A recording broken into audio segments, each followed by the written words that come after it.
इस डर से रात में नहीं ठहरते यहाँ मंदिर में पुजारी, दिव्यात्मा आती है पूजा करने।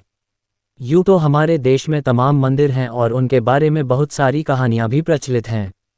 आज के रहस्य की इस श्रृंखला में हम बात करने वाले हैं मेहर माता मंदिर के रहस्य के बारे में, जिसके विषय में कहा जाता है कि वहाँ पर आज भी अल्लाह अदृश्य रूप में माँ शारदा की आरती करने के लिए आते हैं। हिंदू पौराणिक ग्रंथों की माने तो दक्ष प्रजापति ने एक बहुत बड़े महायज्ञ का आयोजन किया था। इस महायज्ञ में उनकी पुत्री सती भी शामिल होना चाहती थी। इससे पहले माता सती ने अपने पिता प्रजापति दक्ष की आज्ञा के बिना भगवान शिव से शादी की थी। इस कारण प्रजापति दक्ष उनसे काफी नाराज थे। माता सती और भगवान शिव को इस यज्ञ में आने का निमंत्रण नहीं दिया गया था। इसके बावजूद माता सती ने भगवान शिव से यज्ञ में जाने का जिद किया। माँ सती जब वहां पर पहुंची तो उन्हें देखकर प्रजापति दक्ष काफी क्रोधित हुए। उन्होंने माता सती का खूब अपमान किया। इस अपमान से माँ इतनी ज्यादा आहत हुई कि उन्होंने जलते हुए अग्निकुंड में अपने आप को भस्म कर लिया। भगवान शिव को जैसे ही इसके बारे में पता चला, वह माता के शरीर को लेकर विलाप करते हुए घूमने लगे। इसे देख भगवान विष्णु ने माता सती के शरीर को अपने सुदर्शन चक्र से काट दिया। उसके बाद माँ के शरीर के 51 हिस्से भारत के विभिन्न भागों में आकर नीचे गिरे। जहाँ जहाँ ये हिस्से गिरे, बाद में वहाँ शक्तिपीठ का निर्माण हुआ।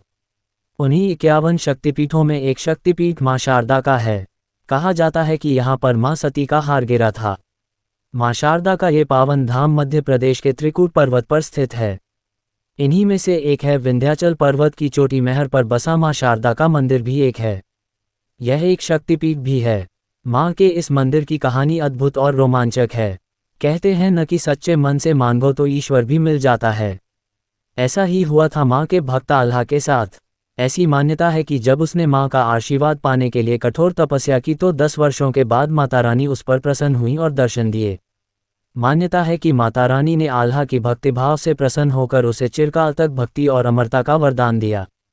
माना जाता है कि उसके बाद ही माँ की प्रतिमा आल्हा को मिली और माँ शारदा के इस मंदिर का निर्माण हुआ।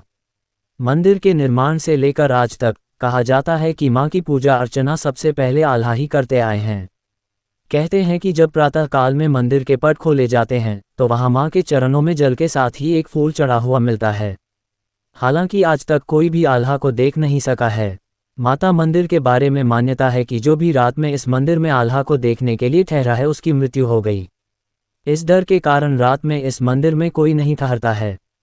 मंदिर के पुजारी भी यहाँ रात में नहीं ठहरते हैं।